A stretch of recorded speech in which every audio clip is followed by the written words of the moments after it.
Chosen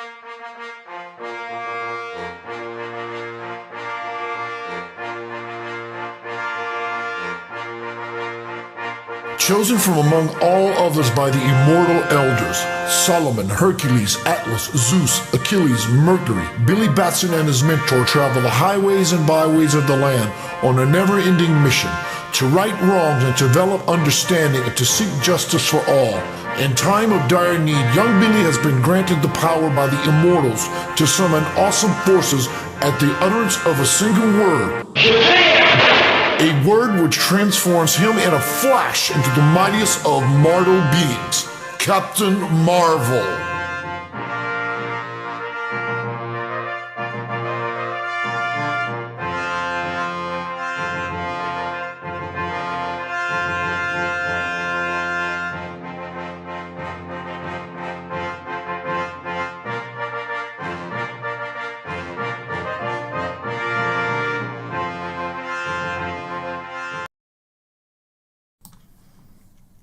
What if you could utter a single word?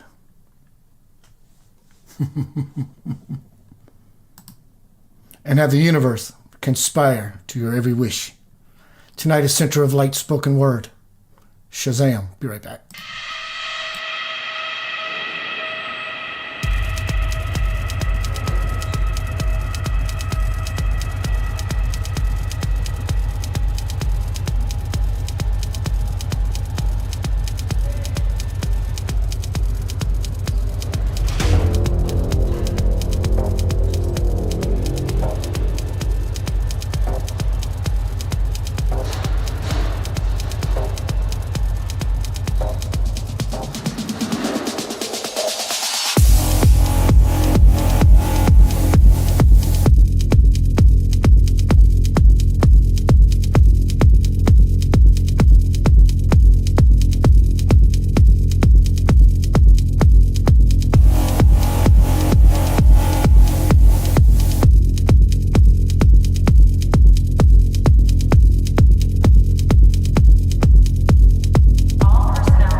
Welcome to Center of Light. Good to see you tonight. Tonight is Center of Light Spoken Word. Yeah. Shazam. Can we say something full of intent, full of might, full of power, and have it manifest immediately? That is what tonight is all about. Center of Light Spoken Word. Shazam. I worked all day to get this going in quite a few different platforms. I think I know what happened, so it's always a juggling act, learning curve. Let's see what's happening so I can get down to some beeswax. Everything looks good. Hello, everybody. Let me do a couple of refreshments. There we go.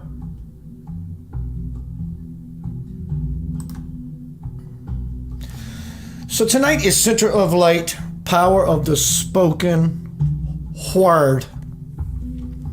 Have you ever said something with power. You maybe not known it at the time, but said something very powerfully, only to have it manifest something as soon as you turn around 5 minutes later. Many of us have. I have, that's for certain.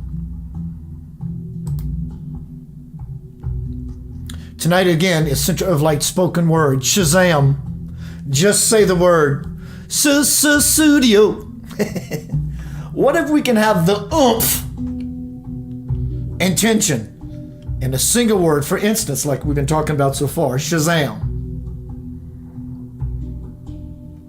We know scripture to be has mentioned about the power of the spoken word. We're going to talk about a few different aspects of the power of words. Sadhguru, as well as Abraham Hicks, as well as a story I'm going to share with you in video later about the power of spoken words / words I experienced many years ago. What is this universe that is so infinitely huge and vast, as well as infinitesimally small, and how can we grasp either or grasp it all?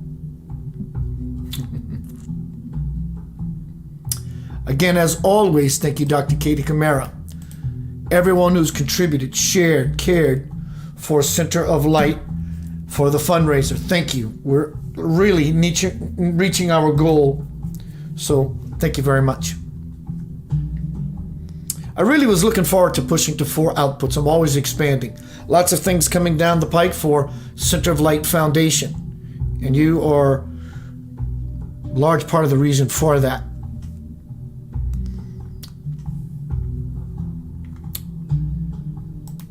I feel all discombobulated. I'm just not here yet, trying to get everything together. But if you want to take a short break and come back, please do that, Louis Machi, my brother. I need to take a song break to compose myself. I'm a little giddy and stuff. So we're going to do a short song pause and come back and I'm going to collect myself, get into this presentation with you about the power of the spoken word. Everything we say, everything, creates a geometric form, a geometric shape, a pattern. As we live in patterns, these geometric forms begin to manifest themselves in our life. Everything you say. Song break, get myself together, gonna be right back. How about some 2B1?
Making one of 100 million pieces, making one of each and every heart, giving one love like you really mean it, seeing one in each other every day.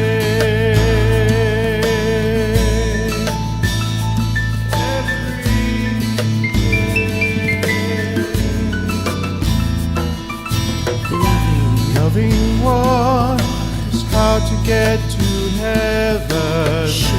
Sharing one, the love that you are.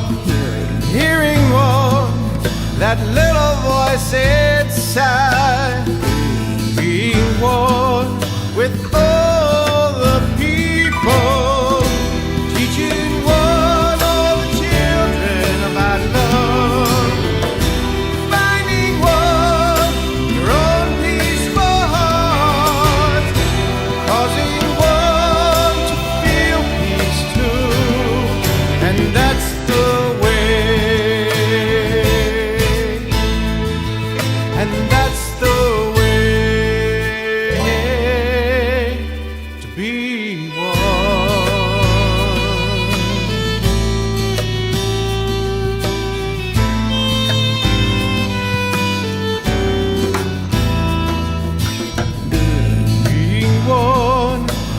lives to make a difference, caring for one who really needs a friend, opening one to truth that they see, yeah, lifting one to dwell in the kingdom,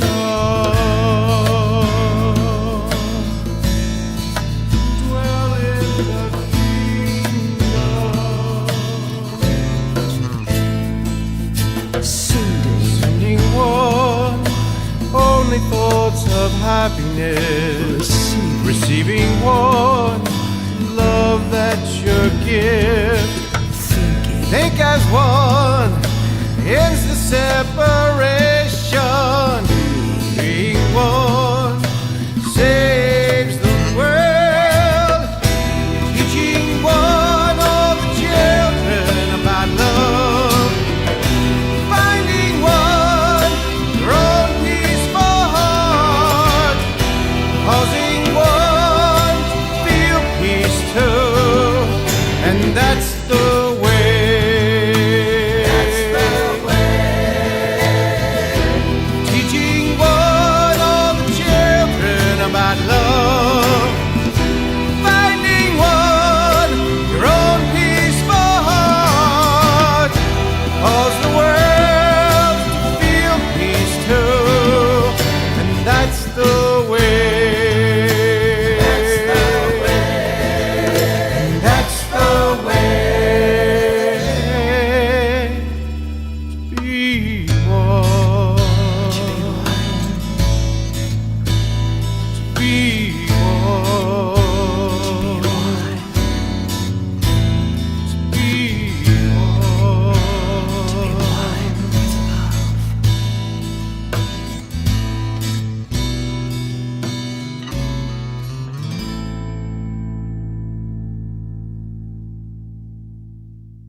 Welcome back to Center of Light. Tonight we're speaking about the power of the spoken word, such as in one of my favorite series from the 70s, SHAZAM.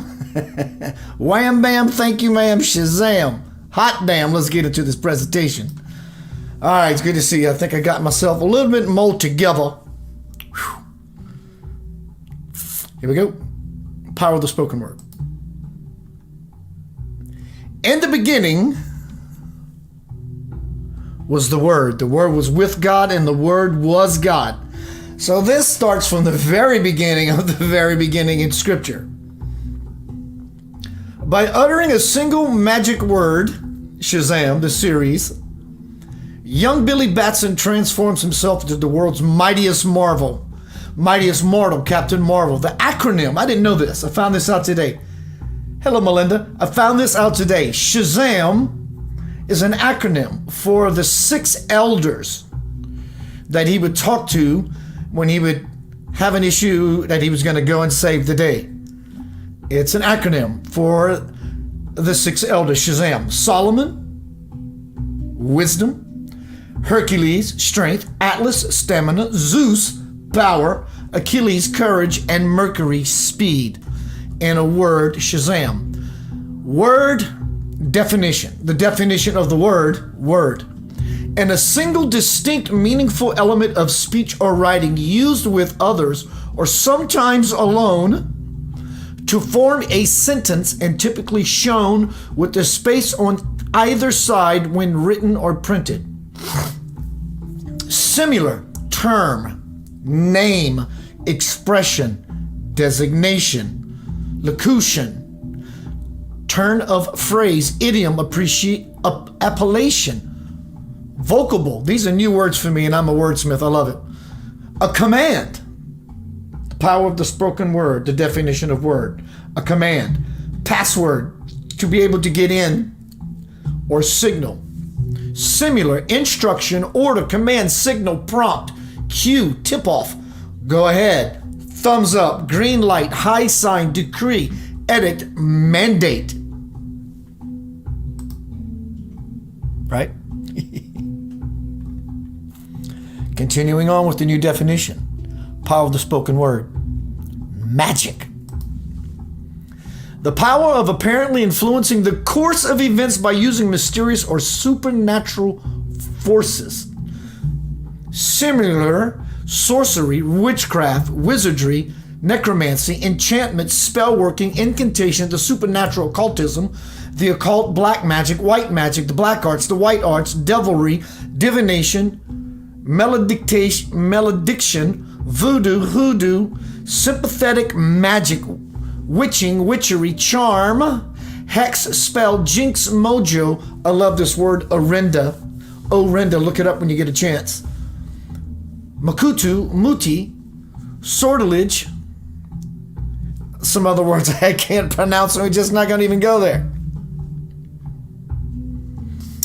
So I would like you to now look at this banner I made today. When you look at this banner, you see Billy Batson all the way to the bottom right corner. Good looking boy. And then you see this older gentleman in the middle. Mentor is what his name was in the show. Then, of course, standing above everything on the apex of the mountain is Captain Marvel himself. But notice to the top right, you see this group of 6 cartoon animated gods, the SHAZAM elders. Now, when you look at this image, you can liken the old gentleman, the bottom in the middle of the characters. His name was Mentor. What is a mentor? That which gives advice, that which is full of wisdom. And he's older. He's in his prime, but he's older. You can liken this to the father, right? And Billy Batson in front of him would be the son. And Captain Marvel standing on the mountain would be the Holy Spirit, the one that is imbued and full of magic to make things happen. The Trinity is always involved. Likewise, in this fun analogy for me, I had fun all day putting this together.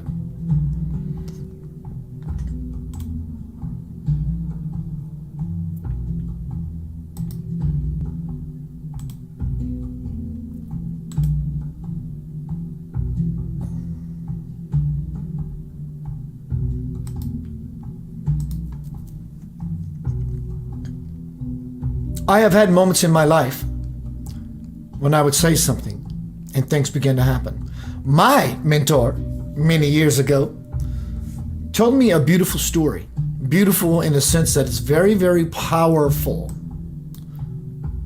Very powerful.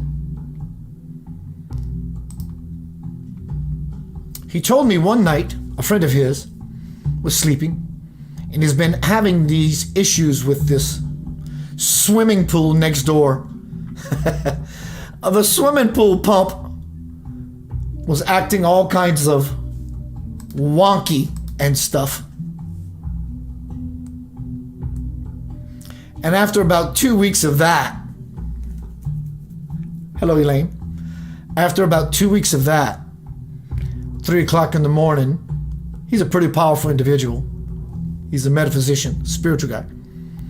He sits up in his sleep in the middle of the night, sits up in his bed and says, "Would you please shut off?" Whatever he yelled out with such power and intention. It shut off immediately. But the very next morning, his whole backyard was flooded because in the utterance of his shazamming and his damming of the pool pump that was making all kind of noise, he broke the water line. So we have to be careful with the things that we say, the utterances that we sound off with.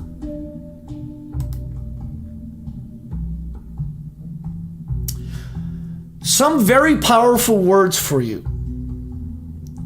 I am is probably one of the most powerful words, provided what you use as a follow-up word behind it. I am abundant. I am poor. I am healthy. I am sick. I am. Another such word that can bring about, depending on where you're coming from inside, that will manifest reality in a holy instant is Yod He Vod He. Yod He Vod He. Look up J.J. Hurtak, Dr. James Hurtak. Yod He Vod He. Someone put a pistol up to his head and was pulling the trigger, and he sounded out Yod He Vod He, a very, very ancient, powerful name for God. And when the trigger was pulled, it was a dud. Nothing happened. Another word for power is Yahweh, Y-H-V-H, Yanava, Y-N-V, Om Sri Sai Ram Guru Deva Datta. These words get the universe moving in your favor if you're conscious. If you're not conscious, not so much. Did you know that one of the most powerful words in the English language is mother? Mother.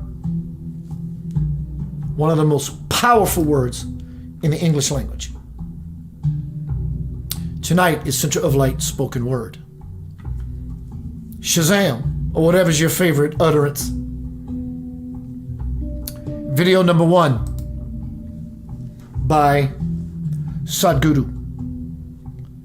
The power of your words. The power of your words. Everything you say. Hey, so-and-so, can you bring me some water? And they do. That's a command. You uttered something. It happened via your signaling. Like I said earlier, everything you say has a geometric shape that you can't see. And it begins to vibrate. It comes right back to the center from whence it originated, which is you. Sadhguru is going to tell you how it's due. I'll see you shortly. She said, I hear that monks are looking for shelter in many homes. Why don't you come and stay in my house? Gautama said, if she's inviting you with so much affection, you must go stay there. Then people saw, see, he's gone.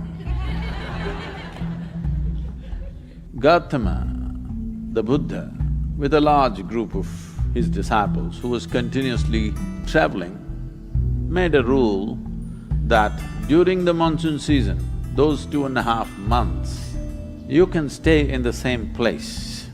The rule for the sannyasis or the monks who were with him is you should never stay in any place for more than 2 days.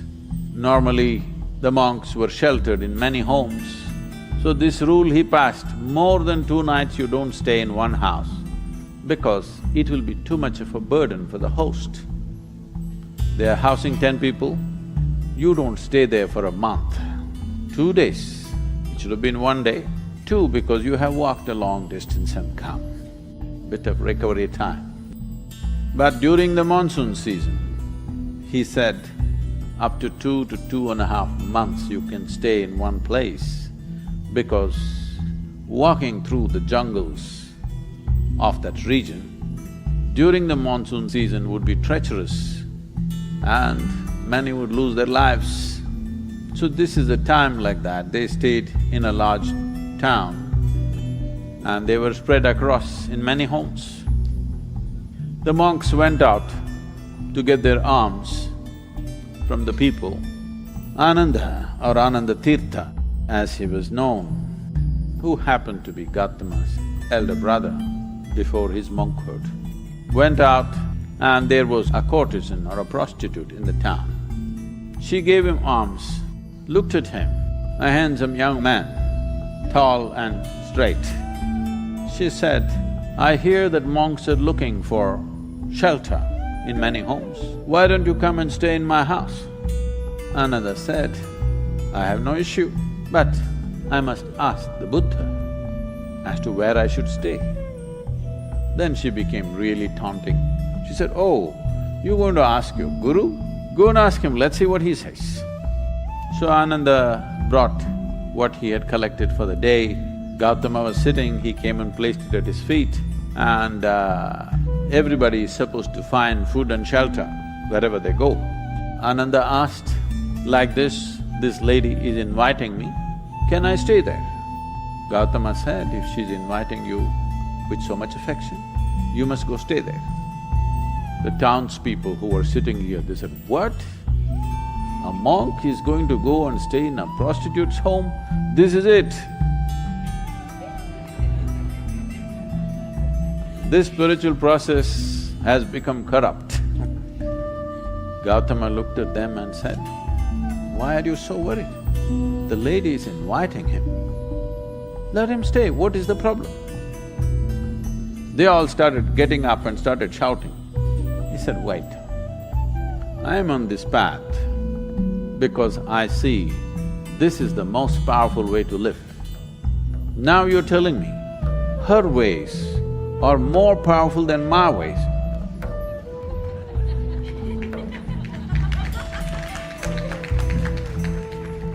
If that is the truth, I will also go and join her.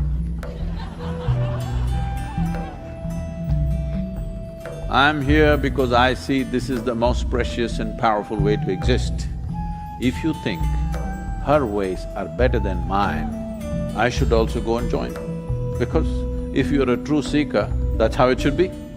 If you found something much higher, you go for that. Then people shouted and many of them of course leave. Then Ananda went and stayed with her. Monsoon time, because of rains it gets cold, monk is wearing a thin habit. So she gave him a nice silk wrap. He covered himself. Then people saw, see, he's gone. She made nice cooking and gave it to him, he ate. Then in the evening she danced for him. He sat, watching very carefully, with utmost attention. Then when they heard the music, this is it, finished. Things went on. When the time was up, when the rain stopped, when it's time to move, Ananda came to Gautama along with a female monk.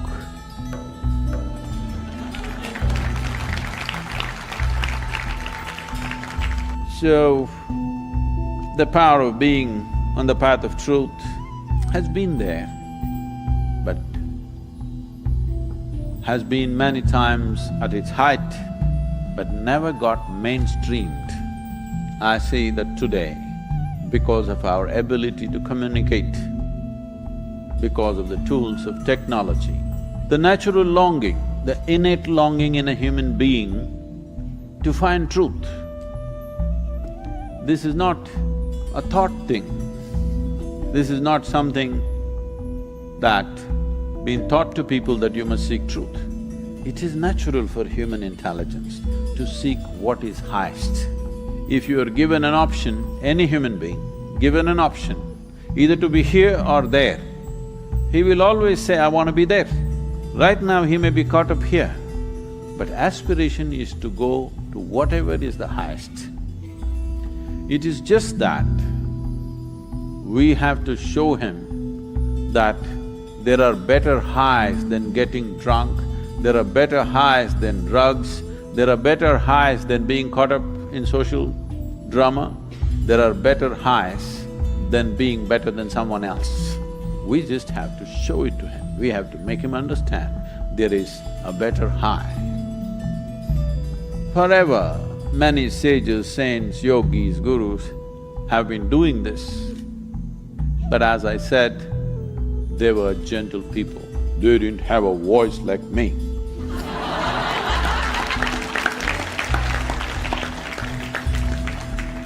They didn't have a microphone. They didn't have tools with which they could speak to somebody there. They could only speak to people here. In spite of that, they did tremendous things. For their times, many of them did tremendous things out of sheer grace and energy. Millions of people around them, they transformed. millions of people around them, they put them on the path of truth, on the power of truth.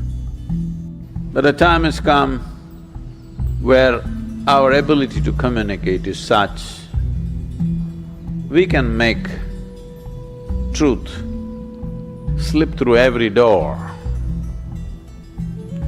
We can make truth knock on everybody's minds and hearts.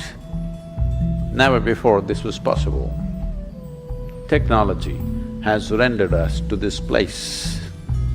I feel this is the best age ever to make truth mainstream, to be truthful, to aspire for truth, to seek truth, the main force on the planet, because we have tools that nobody ever had.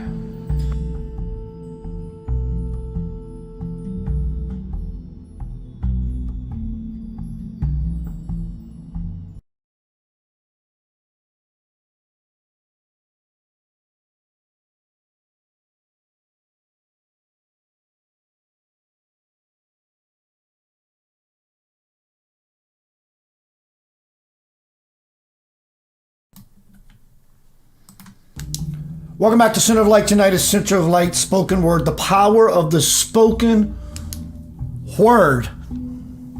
SHAZAM. In just a little while, I'm going to share with you a video of something that transpired some years ago while I was at a music gig. Powerful story. Tragedy / beautiful, all at the same time. The power of the spoken word. Words are infinitely powerful because it takes the infinite that lies, lives, dwells within us all to bring about everything we utter, think, feel, say, and or do. We look at the word spelling. We spell words. Is it not coincidence? No, it's not a coincidence. Well, it actually is. Two things are coinciding. We spell out words. We casting spells. People say, well, Keith, this is just wordplay. It's delicious salad, I tell you. It's word salad. The English language is beautiful. It's so connected to the divine, it will be the final language. It's becoming that now. It's becoming the overall language of the world, though other dialects, hello Mary, will not ever be lost.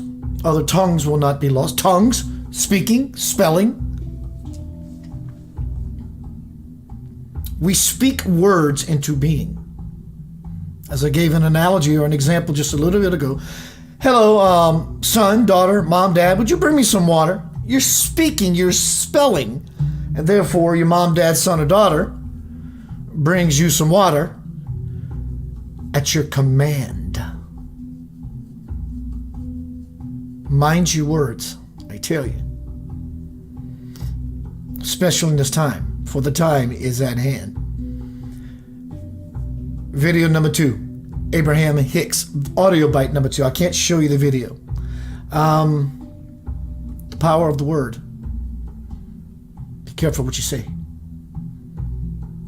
Thinking is one thing, and it does create the manifesting process. When you start taking such utterances or anything you do to denser and denser vibrations, such as words, such as feelings, such as action, either way, all satisfaction will be given, whether you like it or not. Abraham Hicks. You have to find a way of thinking the thought that gives you relief before the things around you can change. You have to begin telling a new story. You have to tell the story the way you want it to be before the story of your life will actualize around the story the way you want it to be. Do you know that everything that you are living, everything that you or anyone else that you are seeing are living, everything that is being lived by anyone is in response to the story that they are telling. Period. That's all. The story they're telling, the way they think, the way they feel, their moods and attitudes, you are your point of attraction. And if you want something to shift in the story and the way it manifests, you've got to start telling the story in a way that shifts your emotion as you tell it, which means you've got to leave getting response from others out of the equation and look only for the response you get from your alignment with who you are.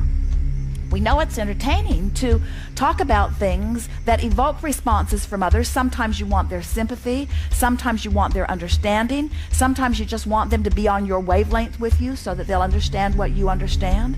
But you have to leave what everybody else thinks out of the equation and only put into the equation what you think, the vibration that you're offering, and the vibration of the source within you. So we want you to begin to try to hear the story that the source within you tells. The source within you tells the story, you are worthy beyond description. And when you say things aren't going well, there's a clash in the stories. Source says, all is well for you. And you say, no, it's not. Source says, all is well for you. And you say, what world are you living in? All is well. All is well. Well-being abounds. Well, not over here where I am. There is abundance that is pervasive and is flowing to you. There is an outrageous abundance that has been summoned by you and held by the source within you and tended by the source within you. You have a vibrational escrow of enormous financial abundance. And you say, well, then where's my stuff? And we say, listen to the story you're telling. You've got to start telling the story. You want to start telling the story. I am abundant in nature, and well-being is always coming to me. And I am often understood by the people that I'm interacting with. And I'm loving this life that I'm living. And it's fun to expand and grow. And I love the contrast of my environment, which helps me to continue to identify new things that I want. And often, in fact, usually, I'm not a vibrational match to everything that I want, but I can feel the difference, and I know how to lean in the direction of what I want.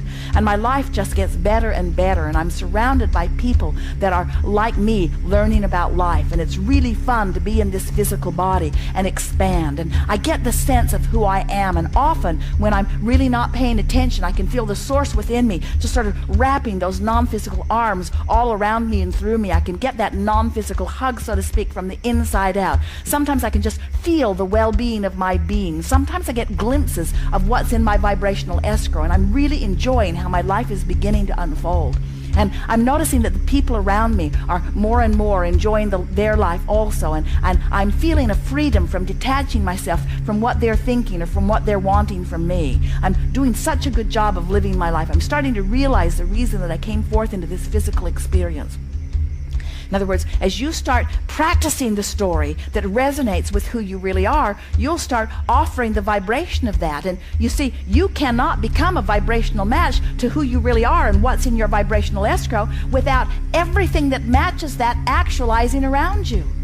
And as you begin to feel the predominant vibration of abundance, abundance must seek its level with you. In other words, just like water flows downstream, abundance flows to someone who's in vibrational alignment with abundance.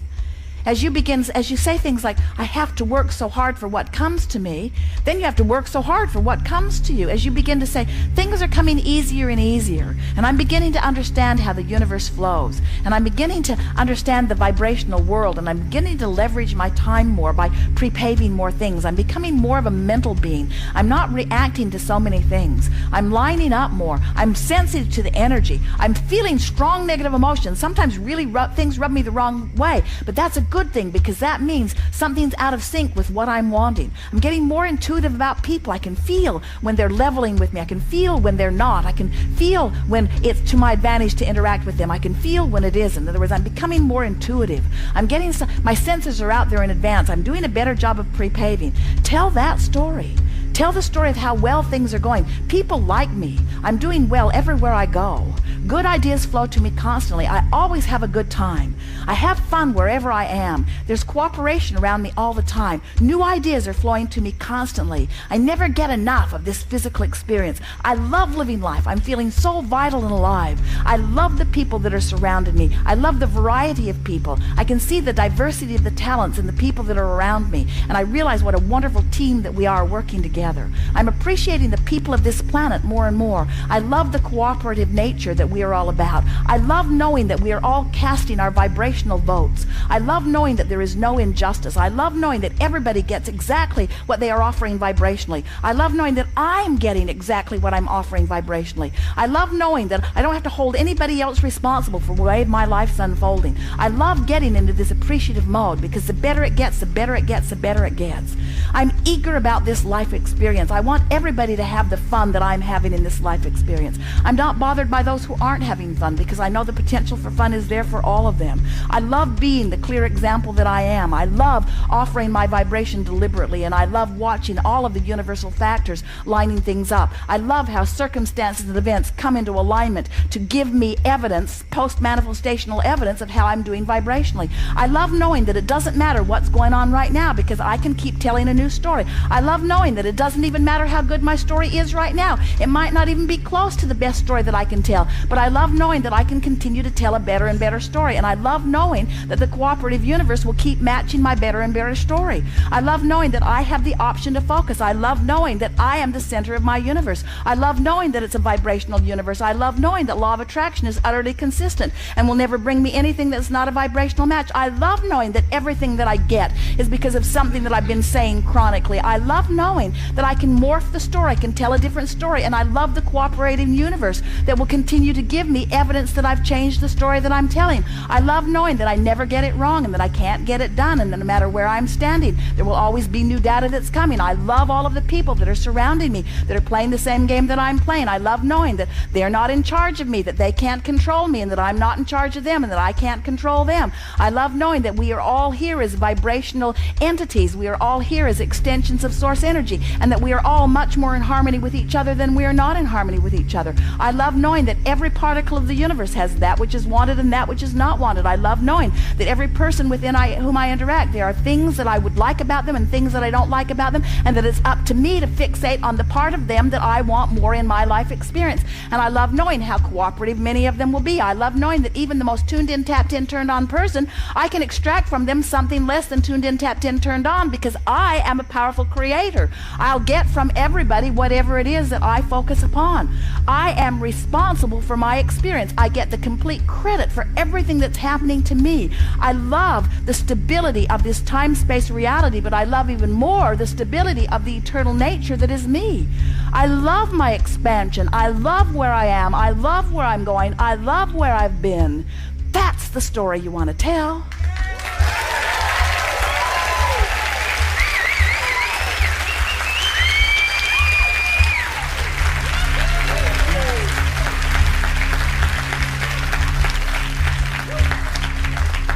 Or some part of it.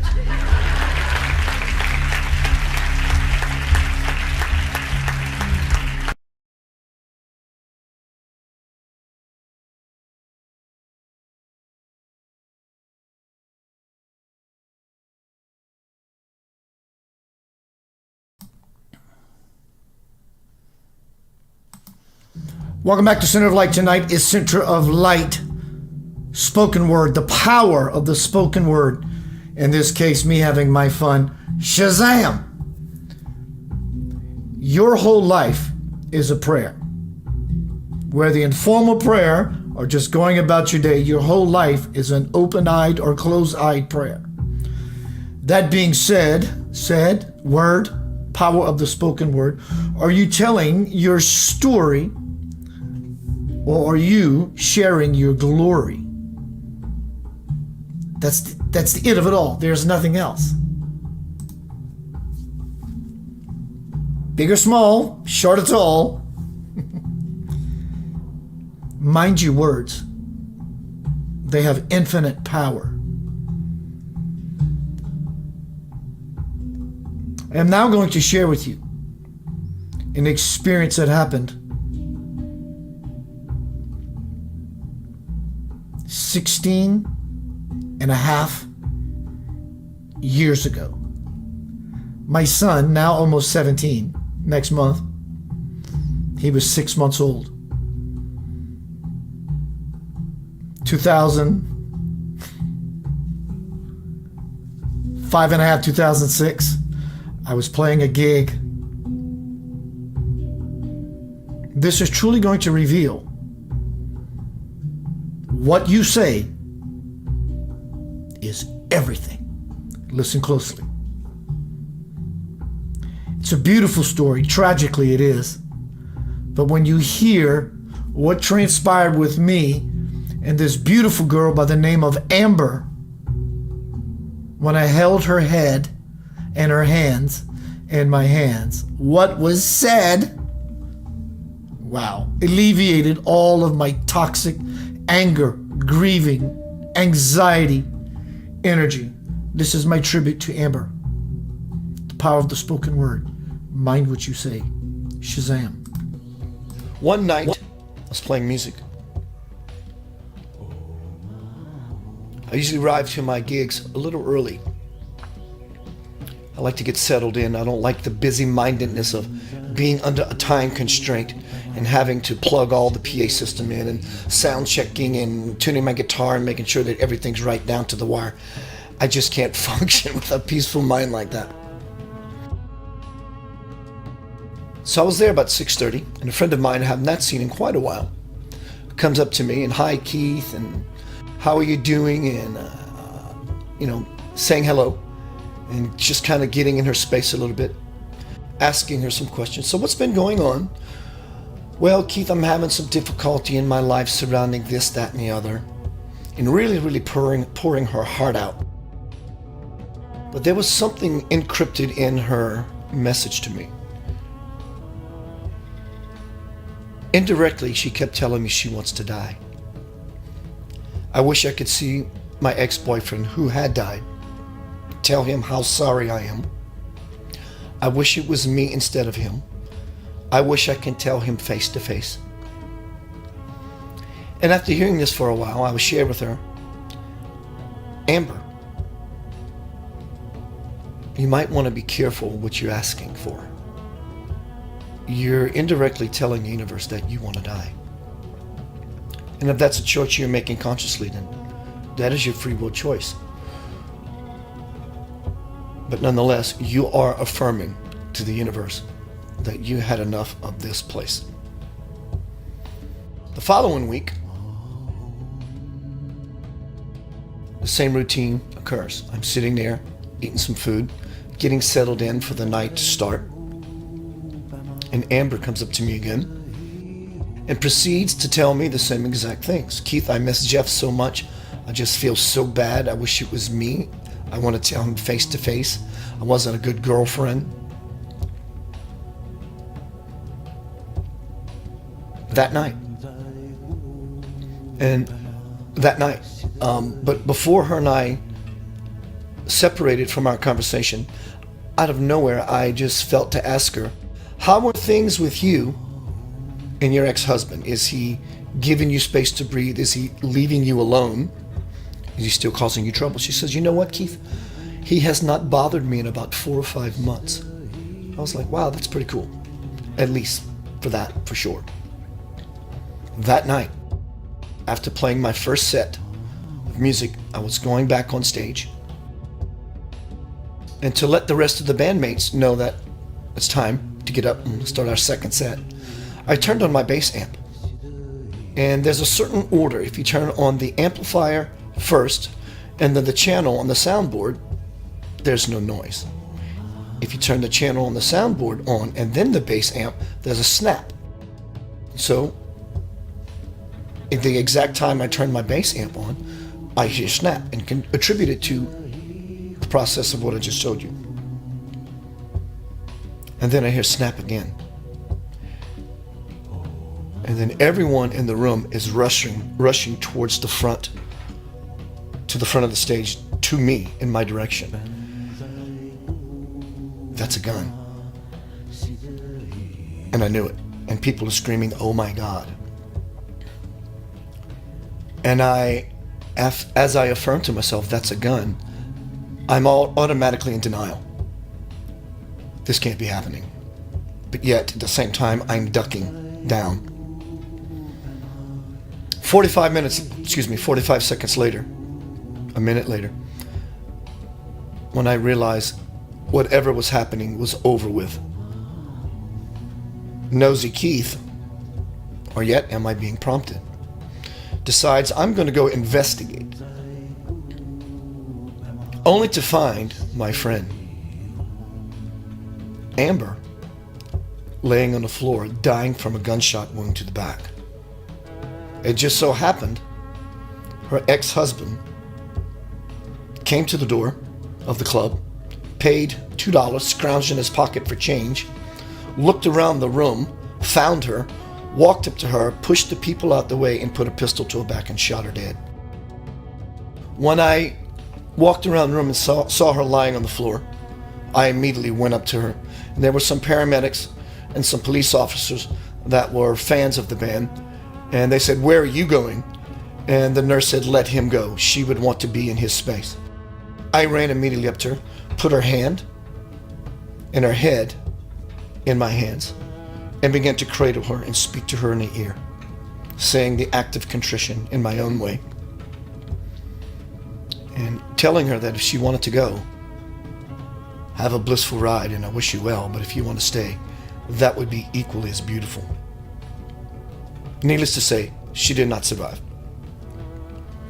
But what I want to share with you,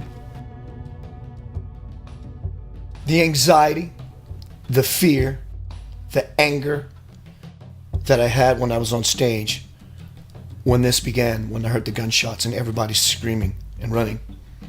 When I touched Amber, it all went away. This horrific event suddenly, strangely, somehow became very beautiful to me. I was fortunate, I felt blessed and honored to be the person that would comfort her in her dying, in her life. The most amazing transition of life, ironically, is death. And that God and herself trusted me to be that person to whisper sweet somethings in her ear. It's a very beautiful experience for me. Death is not the end. We often associate pain to suffering, and suffering to death, and death being the end. It's not. If you have loved ones in your life that have crossed over, went back home, and you miss them, of course you do, I suggest whatever it is you might be carrying around, the dying, the death, the grief, the loss. We have all lost people in our lives in many different ways, in relationships that go bad and in dying. But loss, it's an illusion. You haven't lost anything. And I know from experience, as well as working with people, we grab on because we don't want to let go. And that's beautiful. But when you realize that you're grabbing on and holding on to their being invisible, and to those things that you feel bad about, the guilt, the things I should have done, shouldn't have done, should have said, shouldn't have said, this is blocking you and blocking them from making the connection. They cannot violate your free will. They will not violate your free will. But also, they can't find a way in to get to you, to say hello, to give you that reassurance, not only for your place when it's your turn, but to let you know that they are okay. To also have an ongoing dialogue with you for the rest of your time being embodied. Because you have to understand, they have not died. They're living in spiritual bliss. They're living here. They're living here. They're living all around you. They're in your auric field, your energy field. They're not in some heavenly locale gazillions of miles away in some inner plane. Yes, it might be an inner plane, but you are that inner plane. You have that plane, that dimension within yourself. And if God is everywhere all the time, There's no place it is not. God is omnipresent. What does omnipresent mean? It means present in places, every place, all places at all times. So your loved ones are with you and around you all the time. It's the grief, it's the loss, it's the death, and it's the dying. It's these ideas and the connotation that is attached to all those ideas of separation that are doing you the disservice of being able to reconnect again in a conscious way. If you truly want your loved ones to be back into your conscious experience, you have to want it. You have to desire it. You have to put aside those things that are not serving you and your goal. You have to put it down like a hot potato. You have to put them down. You may not know how, but your willingness to truly want to move through those blocks, grief, suffering, death, dying, and loss. When you put those aside, your intentions to put those aside will be the bridge to not only connect to your loved ones again, but it will be the bridge to help you feel that you've never left home yourself. It'll help you to expand inside and remember that place of your essence. My name is Keith Anthony Blanchard. I bid you a wonderful day.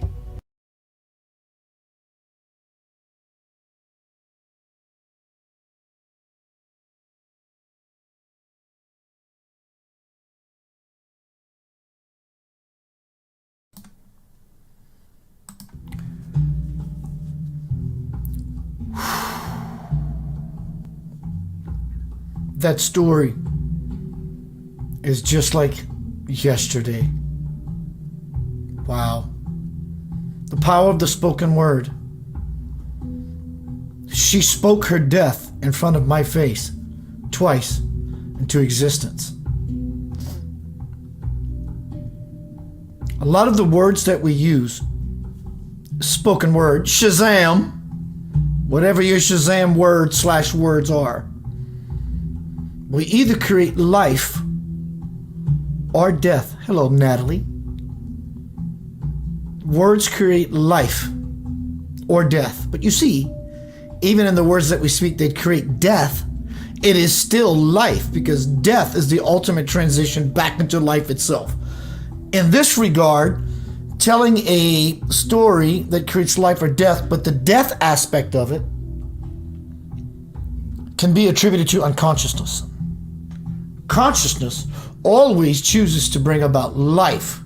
That's true consciousness. Any aspect of consciousness that brings about any form of kill and destruction, death, dying, grief, loss, all these separation ideas is always attributed to unconsciousness.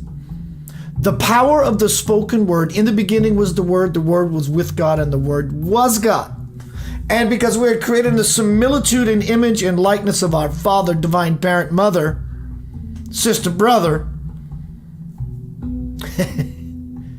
everything you say, mind your words. Catch yourself. Don't beat yourself up using other words to destroy yourself for using other words. Just catch yourself. This is where I've been unconscious. Thank you, unconsciousness. Like Abraham Hicks says, just thank you. I love you for teaching me that I can always be in the present moment to realize I have the power to use words to create my glory and not my story. I am so in love with the fact that I can always be present with myself in such a way that not only can I see the words that I use, I can put even more infinite oomph behind them to create a delicious change, not only for myself, but for other people. Sometimes we need to vent. So Keith, what about words in this case? Again, it's not per se the words, which it is. It's more of the intent. How much SHAZAM you putting behind your word? Well, in the venting, if you do it consciously, there's no karmic backlash because you're using your consciousness to choose to vent versus unconsciousness, which will come back and bring back what you have sent. I'm venting consciously. I'm going to go punch a pillow versus punch someone in their face. That's unconsciousness. Punching a pillow is making a conscious choice to not go punch someone in their face. Words are powerful. Every second, every minute, every hour, they are full of infinite SHAZAM. God bless or goddamn. It's really up to all of us. This is the level of self-monitoring that we should be living in. There is no more buffering of time. Time is depleting. Everything's coming down to the words we speak, strong or weak. The spoken word. In fact, most of the words that we speak bring us into unconsciousness, so much so we believe it, even though it's not the truth at all. We try to make it our own story. And God damn it, my story is precious. Let me tell you about what happened to me yesterday. Are we speaking story or glory here?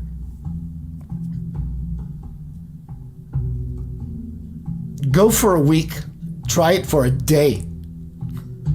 A day without saying a word.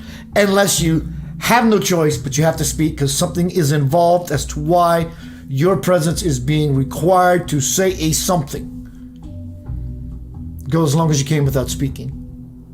That's sort of like looking at a clock for 5 minutes, counting every second. Try it. Try counting a clock every second for 2 minutes.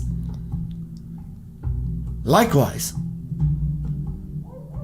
how often do we monitor every minute, every second, every hour what comes out of our face?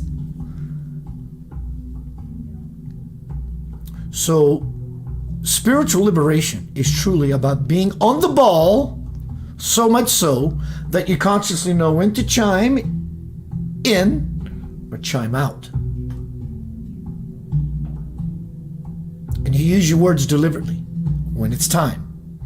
You go to share something with someone and you're in a room and there's quite a few people, a party or a gathering. And as you go to share, somehow they get diverted, distracted, and they look at someone else. And when they turn back, you say, so what I was saying was, and someone happens to walk up to you, starts talking to you, maybe it's not meant to be said. Don't force a square peg in a round hole. It's not time to speak. You can force the speech, the spelling of the word, the utterance of the word, the spelling, the spells, the incantations, your commands to speak. Maybe the reason you were cut off, so to speak, is because it's not time to speak. And so doing, it's moving into an energy current of unconsciousness. No matter how conscious you think you are, it's not time to speak. The evidence reveals itself. Someone got distracted. When you tried your second chance at talking to someone else walks up to you and distracts you from what you were going to say to said person next to you. Words are powerful. In fact, not only did it speak you, me, and the weave it all into existence, it spoke everything into existence. In the beginning was the Word was with God, and the Word was God. SHAZAM. God bless or God damn. It's really up to you, up to me, up to we. Words are powerful.